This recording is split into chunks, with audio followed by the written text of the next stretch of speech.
Thank you for Patreon now for donating to the Patreon. Hey guys, it's Van Diesel back at another Card Fight Vanguard Trial Deck unboxing video. So, enjoy your like, comment, subscribe, and 1 star, shall we? So, yesterday for the record was my birthday, so yeah, and I got these three for basically free, because as you know, birthday gift. So, we have the Youthberk trial deck, we have the Youthberk trial deck, we have the Drajeweled trial deck, and we have the Lianorn trial deck. Sorry for the bad quality. We all know that for me, recording with the computer is very hard to do duck problems, and editing this is also going to be hell because I can't freaking hear the volume on my computer anymore for some reason. So that means I'm going to have to edit this blind, so if there's any mistakes in editing, I'm either going to have to deal with it or I'm going to have to memorize the time perfectly and edit it out in post. So, let's go and get this started, shall we? I'm going to do all three at once, and we're going to see what they look like. So first up, we have the boxes, and I'm not a fan of the boxes because I really do like the other ones where my hand could kind of just go like this around it because it was very like thin. These ones, as much as it's cool to have it like a deck box, the other ones could act as a deck box if you knew what you were doing, but like also they're little small like tab things that came with the decks also just acted as deck boxes, but these feel so extremely uncomfortable around the hands, but it is for new players, so I guess I get it. We have some bios on the characters Urara and Lianorn, and we also have some bios on the other ones too. They all pretty much look the same.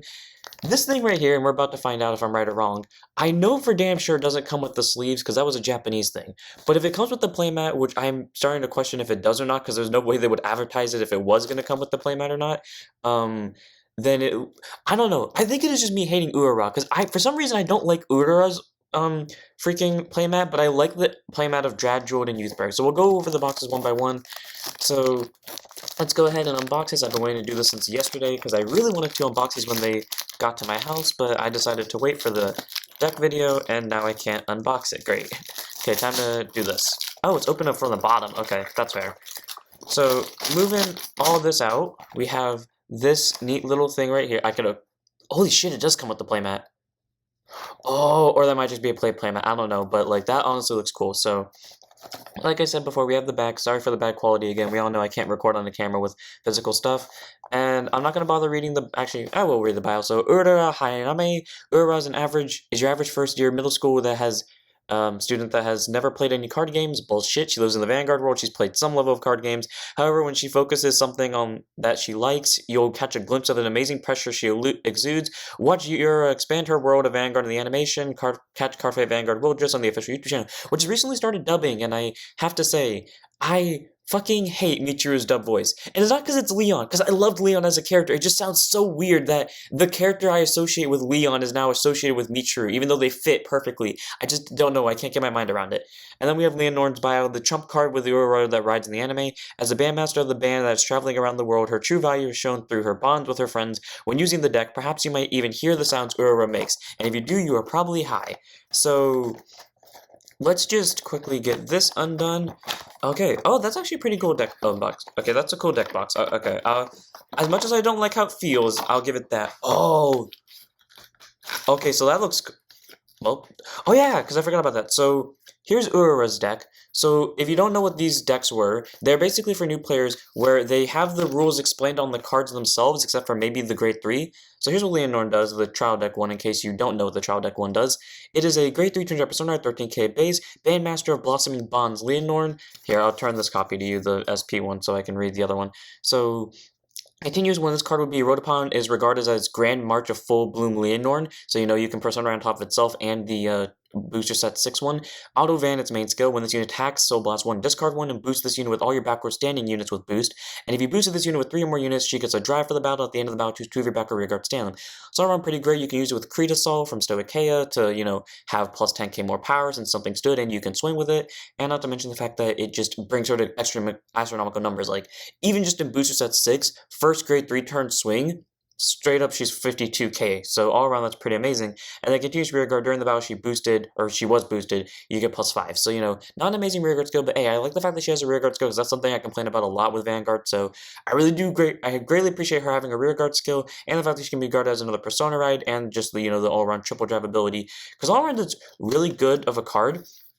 But yeah, it's just that. And now on to what I was talking about. So with how Bushi does this one, they explain the rules on the card. So like, and there are regular versions in this little pack right here where it has all the regular cards with their actual skills. But here's how they explain it. So like they have the unit, so Brilliant 2 and Rakina. You ride this card from your ride deck on a grade 1 by discarding a card from your hand. So yeah, it's pretty much just explaining the rules, like and it shows you the images of what to do. Like it's even one for Gracia too. And then for like the starter, it kind of just shows you how to do it too with like the discard from grade 2 and 3. Oh, the other units in here actually have their real skills. Okay, so we have 4 copies of Groovy Dragon. Oh, this is gonna take a while because I didn't realize they all had those skills. This is a great 300 persona, 13k base. Auto when it's when it attacks a Vanguard. If your back row has 3 or more rear guards, counter +1 to get +10. So cool, you know, an easy 23k swing. Not an amazing card because it's like something you tech out the second you get support for it, especially because Lianorn wants a lot of grade 1s with boost. But hey, you know, the 10k power still works out pretty well, and I like it.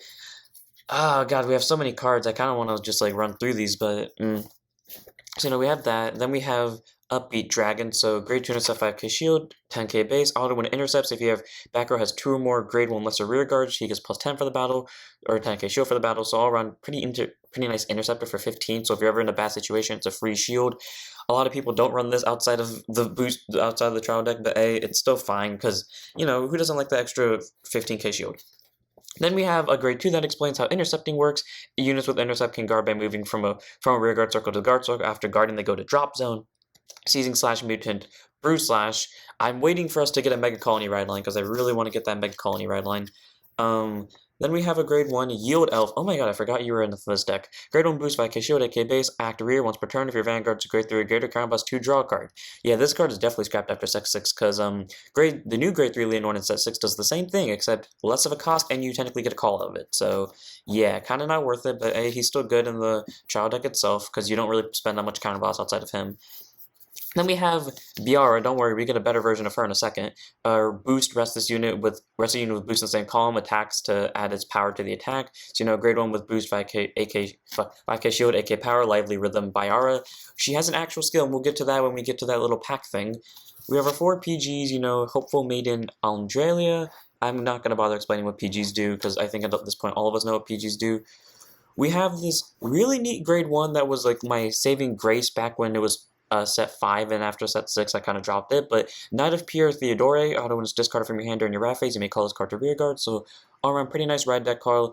Me personally, I don't really like a lot of ride deck cards, but I don't know if it's just because like he showed up often or because he was actually doing work, but he was genuinely doing work, being like an early game grade 1 I could just rely on to call to rear guard. Then we have 4 copies of our Crit and Melodia Primaria. Then we have 4 draws in Singular Hamster, which honestly looks pretty cool in my opinion, and cute. Then we have, okay, this one honestly looks cool too with the color scheme. Prominent Elf, a front trigger at 4 of, I think it was the draw that was at 3 of, and then this was, oh yeah, the draw was the one at 3 of, because we also have the over, probably in the booster pack. Almost all of them are at 4 of, and then we have Flowery Tone. Actually, that is interesting. If the booster pack has it, then it's kind of a cool thing in my opinion, because then that means like you could choose not to run the over, and I feel like a lot of people complaining about the over nowadays, that it's cool that now you have the option not to run the over with just the trial deck. I think that's honestly a cool thing that Bushy did if that's the case, but let's just open it up, because all these decks have it, by the way, not just Lianorn. Yeah, so here's Biara with her actual skill, so I'm just going to grab this one. When this attack this unit booster hits a Vanguard, put a Great Draws card from your hand to soul, draw a card. All around, that's actually really helpful in the early game. Oh, we only get 3 of those. I mean, all around that's really helpful in the early game, just because, you know, you get to get free draws and all, but it's nice. And then we have Clamping Dragon, out of 1, oh, there's more of them in the back probably, I hope. So Clamping Dragon is a grade 3 Persona when it's placed on rear guard from your front, when it's placed on front or rear guard circle from your hand. If you have back rows 3 more units, counter boss 1, draw a card, and your opponent's Vanguard's a grade 3, he gets +10. It's all around nice buff, like he's a 23k swing, that's all around nice to see. Oh, I didn't realize that was in the English version too. Okay, yeah, there we go. The over is right here in the set as well. Oh, the extras are at the back. That makes sense. So then we have this amazing order in Fun Farm Marching, one of my favorite orders, by Soul Blasting 2. Yep, sorry, Soul Blasting 1 on a grade 3 order. All your grade 1 or less rear guards get +5, and that does a lot, because I remember Lianorn was hitting like 80-something when I did that. Then we have our foiled out oh, do they foil out the whole? No, they only foiled out Rakina. So we have Rakina over here, who, when rode upon by Lianorn, you Soul Blast 1 to get a grade 1 or less from your drop zone or rear guard, and if you have 3 or more rear guards, she gets boost or 3 more back row rear guards, she gets boost all around. That's pretty nice if you need to rely on her for boosting, because Lianorn doesn't specifically target grade 1s, it just targets anything with boost. We have Gracia, who, when rode upon by Rectina, calls herself to back row center, and then when she boosts a Vanguard, she gets plus 5k power, so all around a 13k boost, so that's really nice because it calls herself for free, and you get it out in the early game, so your Vanguard can do some numbers. We have regular Corfi. Yep, here's the 4th copy of Bayara, here's the second copy of Clapping Dragon, and here's the 2nd copy of the Order. Sadly, not any of those are foiled out, which says sad, but hey, it's how it goes. I like how my computer is not overheating, so if you guys are hearing a weird noise, that's it. This is the inside of the box. Honestly, that looks pretty cool. We have a rule book, but we all understand how the rules work, so I'm just going to toss that aside. We have this thing, but I'm just going to toss that aside. And oh, this is our playmat. Oh, this playmat actually looks pretty cool. Oh, it's a dual-sided playmat. Oh, it's a dual-sided playmat. Oh my god, there's a dual-sided playmat. I didn't know this. So I was trying to like avoid spoilers, so I didn't really pay attention to anything Bushy said about the trial decks. But look at this. So we have like the side that explains the rules and all of it. You know, this is a really cool decked out playmat. Like I really liked it when they did with Baz Gra. This one I like it too because I like the squares. But then also the playmat is decked out. It actually is oh my god, I'm gonna enjoy the fuck out of Youthberks. I'm gonna enjoy the fuck out of Youthberks and Drajeweled. Okay, well, that's pretty much the format for all of them, so let's just go ahead and start going. Oh yeah, you also get this neat promo card, I think, in all of them, or maybe you just get it in one of them, but it's the Blitz PG. Here's my thing. I'm not going to use this, because if you don't know what the Blitz PG is, it's a grade 1 Sentinel, you may only have 4 Sentinels in the deck, and you can only have one of these in the deck, and if your opponent's Vanguard is triple drive, you can play this card without paying the cost, and you play it by discarding one. If your Vanguard is at grade 3 or less, you choose one of your units that cannot pay in a battle, and then you move this card from the game afterwards. So, in my opinion, I just don't like using the Blitz order, just because, like, it's not a unit, and half the time I do end up calling PGs to rearguard because I need to, or just because I want to. So I don't like running these, but hey, it's nice that you get them free in a trial deck, especially because I know a lot of people do run these, and I know in competitive play it is a staple. So it's good that it gives you competitive viability right out the box, even if it's not for the casual players. Then we have our Drajeweled deck. Actually, I'm going to read, I'm just going to show off Drajeweled first. We don't need to see the playmat now, because now we know what the playmat looks like. But Michiru Haizame, the character that I greatly questioned why they freaking called him Snowman. Michiru is one of the top fighters, who's also the ex-under-20 world champion, is known for display of absolute power. He's aspirational as a fighter and also a living legend. See for yourself how he card fights and fires up the soul in the animation. Drajeweled, the trump card he plays in the anime, as the leader of demonic dragons, he protects the demonic stone that is embedded within his chest. Through the sight of the demonic flames overflowing from the demonic stone attracts all. Those who approach the brilliant light are incinerated without a trace. So all around, that's a pretty interesting bio. I must say, I just recently learned, actually last night when I was reading that bio for this video, that that the stone is in his chest, because I didn't know that. I didn't know he had a stone at all. I thought they were just called stone dragons because Rakagor looked like he was made of stone. I didn't think they actually did that, but I should probably actually keep these deck boxes nearby, because now that I realize it, that these deck boxes actually have something valuable to them. So we have this cool looking thing, the Drajeweled art, and I'm now regretting pulling that out. So let's get Drajeweled. I probably won't go over the rest of the cards. I'm just going to go over Drajeweled and his ride line. So, and then same thing with Youthberk. So we have Jewel Core Embracing Dragon Drajeweled, or Dragonfang Drajeweled. Honestly, I gotta say, I love this name, and I wish this was the Booster Set 1 version. So great feature in Persona, 13k base, and then continuous, when he rode upon, he's regarded as Demonic Jewel Dragon Drajeweled. That's how all of the ride line is. They're regarded as their set 7, set 6 evolutions, or alternate forms. And then Auto Van, when this attacks a Vanguard, so blast 4 different cards with different grades, or so blast 4 cards with different grades. Choose one of your opponent's Vanguard, and at the end of turn, increase or decrease its power to 1, and if your opponent's Vanguard is at grade 3 or greater when you did this, he gets a crit, so cool. He'll be a double crit if your opponent's at grade 3, if you went second, basically, and you drop their power to 1, and that's been really helpful lately, where I've had Rakagor and I've made them lose their defensive triggers. My friend hates me now because of it, because every time I play, I do Rakagor, and he's like, I'm gonna take it first. He takes it, because he's at 4 damage, so he takes it, he sees a trigger, and then I'm like, go, Drajeweled, skill, dropping their power to 1. God damn it. And then continues regard, if you soul blasted 4 or more this time for the cost of your card's ability, regardless if it's by his ability or something else, he gets +5, and that's all around really good, especially for, what's it called, for that one order in, also, yeah, here's the rest of the ride line, but, their, special thing, but yeah, It's really good with that order from Greedon's Shining Selfishness because it just says by card abilities, and based off of what I heard, the interaction with that is the same thing as it is with Drajeweled, meaning that you could combine it with other skills so that he gets +5 during your opponent's turn. And then we have our Translucent Raider. Like I said, I'm not going to bother going through these skills. If you want to go through them yourself, you can look them up. We have our Vanilla that they straight up reprinted from set from the first trial deck. Actually, yeah, now that I think about it, Bruce Ash was also reprinted from the first trial deck. We have Mystic Accordion, who has the same skill as the Theodore, except instead of going to field, she goes to soul. We have Avid Heaper, who has straight up been like the MVP of my Fafnir deck, just because it's a free soul charge on boost. Then we have Direful Dog Kirsten, who is just a straight up Dark States version of that Counterblast 2 grade 1 from Lianorn, which is not that useful in this deck actually, because this deck actually needs Counterblast. We have Fullgrass, who is obviously meant to be here just to show off boost, but he has his own respective skill in the little packy we have. Then we have our 4 PGs. Then we have our cool looking triggers and Connected Rampage Clan, who slowly grows on me. Okay, so all the triggers are at 4, and then you had the over if you want to. And then we have Insane Researcher, which is interesting. I never knew this was a trigger, honestly, because I've never heard it, and I've never seen, what's his name, use it in the anime. I can't pick up the card now. Okay, we have Insane Researcher. Then we have Wire Pulse Subjugator, and then we have our heal in Caper Companion, the heal I like the least because, I don't know, it just feels weird, considering I don't believe this deck to be Pale Moon related. And then we have our small thing here. We have the rulings. Let's go ahead and show the playmat. So the playmat that shows the rules in the first few zones is, I guess, shared across them by all. But then we have, oh my god, I was right, I would love this. Look at it. The beauty of this. Oh my god, it looks amazing. Yeah, I cannot wait to play these because that honestly seems pretty cool. Where did I put the Lianorn playmat at? And I have no idea where, oh, the Lianorn playmat's by Lianorn. Okay, yeah. So there's that. And then we have our standard Blitz PG. I have no idea what I'm going to do with these because frankly I'm not going to use them at all, but I'm at least going to use the trial decks themselves. So yeah, and then we have our final, or not our final one, but like let's just open up this real quickly to show off Fullgrass, who is like, he does really good in set 6 in like this trial deck alone, but then afterwards he's like not that good because you don't need him. But yeah, you know, free like soul swap. We have Ultrasound Syri. Yeah, we also have 4 of this, by the way. Ultrasound Syri, there's a total of 2 of them, I think, so it's a good card for genericness just because like it gets different grades to soul and you get to draw a card. There's Maylin, who's my MVP because she's just a free on place. One of the top 2 goes to soul, the other one goes to bottom. We have our over.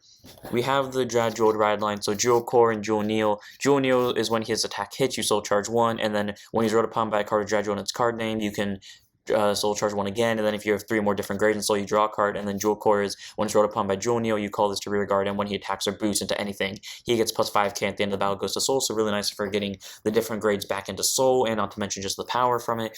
We have our cool looking starter in Julius Draco Kid. God damn, the double rare foiling of Fullgrass looks amazing, and then we have one more Ultrasound, and we have one more Maylin. So all around, this trial deck is pretty interesting. It's more focused on dropping your opponent's power. It doesn't get any real support in set 6, but I tell you what, set 7 Bushy goes hard. It's the definition of they had us in the first half. And then finally we have Youthberk, who is the one I'm the most hyped for. So we have Reika's bio, which is having been chosen as a representative for Japan before. Reika is the hope of student fighters. He has a stoic personality and is fixated on results and does not like the fights where both sides can happily enjoy. And the trump card of him being Youthberg, a knight that changes equipment and charges into the battlefield alone without relying on allies. Those who witness such a sight call it either a guardian or a demon, but beneath the dark-colored mask are the eyes of who longs for home, drowning with fury and despair. Again, I say, this is why I don't read lore, because I know myself, and I know that, like, if I do something enough, I begin to get bored of it. So, like, I know how if I read lore, I'm just gonna get bored of the lore really quickly. So, like, that's why I don't read it, because there are times like that where you get, like, these small little explanations, and it makes you be like, huh, that sounds pretty cool. And honestly, that does sound cool with that's how Revolve just works. So, we had this, I think this is my favorite one in terms of, like, the opening, because look at the 2 swords with, like, the Skyfall Executioners. Oh yeah, I forgot to call the trial decks by their names. So Michiru's, I completely forgot where the box went, and I have no idea what it's actually called now. And yeah, Michiru's is called the Demonic Jewel Dragon of the 4 Flames. Okay, just straight up Drajewel's name, just longer. And then, what's her name? Urodo's trial deck is Bandmaster of Blossoming Bands. That is a redundant sounding name. But again, I think it is just me like hating Urara for whatever reason. I'm gonna get like so much hate from the fandom for this because I don't like Urara. So we have our, and I dropped everything. So we have the standard little play thing right there. We have our pack over here, which we'll go through at the end, and then we have our PG that I don't care about, and then we have our cool playmat, which I cannot wait to show off, and I literally cannot wait to play this afterwards, because oh my great god, that looks amazing. And that's upside down. I have been waiting since last night to see this in person, and now I am extremely happy. Honestly, I'm glad it didn't come with sleeves, because I don't like sleeves a lot. I know a lot of people also wanted the sleeves, but I just don't like sleeves, so I'm really glad that it didn't come with them, because that would have been a waste of a package for me. So, Youthberk Youthberk Protofall Arms. Grade 3 turn Persona Rate, 13k base. You can have the SP one to look at. Continues when you would be brought upon, you is regarded as Youthberk Skyfall Arms. Revolve Dress, Auto Van at the end of the battle. He attacked, choose up to one card with Revolve form in its card name from your hand. Ride it as standing, it loses 2 drive for the turn. Really amazing that a Trial Deck card gets a superior ride for free. Granted, you lose 2 drives, but still. And continues rear guard if you have a Grade 3 Girder. If your Grade 3 Girder Vanguard is placed this turn, he gets +5. It's great that it can be either placed by abilities or just normal riding, so you can call one to rear guard if you really wanted to ditch a Persona ride just to do that. Because that's honestly an amazing skill, just getting that, getting the free 5k. Too bad it doesn't warrant running you it in the main deck, but hey, it still seems good, and the fact that you get like that free restand too. Here's our ride line. We'll go over those skills later, but Knight of Ardent Light Youth, Determined to Break Away Youth, and Youth Following in Footsteps Youth. Very interesting name of the ride lines, honestly. It's weird. We have the boy Revolve Form Zest. I will go over this one because this is supposed to be on your Vanguard most of the time. Autumn is placed on Vanguard by your Revolve Dress ability, aka either Skyfall or Protofall skill. At end of turn, he gets. Okay, well the camera glitched, and like I said before, I have no way to check of like what I said before I glitched it because, you know, volume thing, but basically Zest, 15k extra critical at 4 of that you can superior ride Youthberk at the end of the turn with, and it's just good having that extra 15. I know a lot of people don't like it after after Gust is dropped, but my opinion, I think it's better than Gust just because it's a nice generic card you can go first in until Tempest comes around, and then it's also just a decent finisher. So in my opinion, I like it more than Gust, but whatever. We have Eternalized Mage, which I know has been a joke between like W slash or Vu slash. I don't know why I have like the strange urge to call him Vu slash, even though I know that's not what his name is. And just his, I guess, comment section. Then we have the 4 of Sturdiness Knight, which we'll get to later. Knight of Parting Zagro, actually. Here's Sturdiness Dragon, that's what I was thinking of. So, you know, when he intercepts, if you have a Revolve form in your soul, he gets plus 15k, or his shield is a 15k, so that's interesting for extra guarding power. We have the standard reprinted vanilla that they just gave the skill to just to give the skill to of boosting. Then we have our 4 PGs for the Angels. Then we have 3 Fectol, actually 4 Fectol, who is auto, which is card from your hand, called to rear guard. Just like Theodore, she was being very useful because I ended up drawing into her, and having that free call is amazing. Downside is it has to be during the ride phase, so you can't benefit off it during the battle phase or main phase, but hey, it's still good. We have our 4 crits in Violation Rigor Dragon. Honestly, a pretty cool crit looking in my opinion. We have our 4 draws in Alchemy, which has been a useful card in my set 7 deck because I do run 6 draws. Then we have Resolute Mage, who as much as I like his art, does not warrant being ran in my deck because there's such a thing as the effect front. And then we have 4 copies of Recuperate Angel, who I've wanted to run in my Youthberk deck, but I literally couldn't find it on the fandom and didn't realize that I was clicking the wrong card until like after I built the deck, and I was too lazy to go back and fix it. So that's what the Youthberk's main deck, or like the thing without the booster set, looks like. And then we have this thing, which contains... Let's see, it has 1 foil rare. What will it be? So we have 4 Lagrels again. Oh, I saw the foil. I don't know who it was, but I saw a foil. Okay, so then we have Cadwella, this amazing card. So it's just an auto at the end of the battle. Soul Blast won't retire itself. Look at top 3, and I dropped everything. Choose up to 1 grade 2 or greater from on the reveal, put it to your hand, and shuffle your deck. And if you did not reveal a card, you get a draw. Normally, I just don't reveal a card unless it's something that I really need among them. So that's a pretty good skill. Then we have Knight of Ardent Light Youth. So auto, when he's rode upon by a unit with Revolve Dress ability, counterbalance 1, choose a grade 2 or greater from your drop zone, add it to hand. So cool, you can ditch a Zest to add it back. You can ditch a Protofall to add it back. So basically, you can just ditch anything and then just make your thing a counterbalance 1 or superior ride. And then auto Van rear, when it's boosted, Soul Blast 1, it gets plus 5 for the turn, or for the battle. Oh, yeah, so all around, it's not that bad on rear guard. It does something. I really wish they gave us that in its main deck skill, but whatever, it's still a good card, because honestly that does work out if your opponent ends up sacking a trigger and you need to call a booster behind it. And then we have Determined to Break Away Youth by Soul Blasting 1 when he's rode upon by Knight of Ardent Life, Youth, Soul Blast 1, look at top 3, choose up to 1 card from among them to grade 2 or less, call it to rear guard, or add a Youthberk from among them to your hand and shuffle and send the rest back to bottom in any order. And then continuous Vanguard or rear guard during the battle he attacked, he gets +2. It's all around a 10k swinger, which is all really nice to have. We have our starter and Youth following in footsteps, Youth. And I keep dropping stuff. Please don't tell me the foil was among those. Okay, it wasn't. We have our over Cadwella, and we have the Skyfall Fury. I love the Japanese name of this one. I mean, Skyfall Fury isn't a bad name, but like compared to this, okay, I know what the foil is then, because it's the only card we haven't seen yet. So, by counterblasting 1, if you have a Vanguard Revolve Dress ability, you can search your deck for 1 Youthberk Revolve Form Zest and add it to your hand. So not really worth warranting running after set 6, because Gust, I mean, you don't really need to search for Zest, but especially because you have Gust now, but you know, it's useful before set 6 because it's just a free Zest search. And then the foil that I know we have, because it's the only card that we haven't gone through yet, is the 4th copy of Lagro. I knew it too, and the worst part is this is a card I don't even use. The foil looks so good, but it's on a card I won't even use after set 6. And that's all the trial decks being unboxed. I hope you guys enjoyed all around. I know this is not the best quality, and frankly, I know the editing is not going to be amazing either because I'm literally just going to upload this right afterwards with my intro and outro intact, and I need to go find Drajeweled. But all around, these trial decks are interesting. I think Bushy did a good job of making them for beginners because they have their own competitive, viable uses. They also have like really cool ass playmats, and they just have all around amazing things. So without further ado, I'm gonna end it here. I hope you guys enjoyed. Tell me in the comments what is your favorite trial deck, and do you think Bushy did a good job on this? And I'll see you on this one. So don't forget to like, comment, subscribe, join Discord, follow Twitch, and to stand up your vanguards.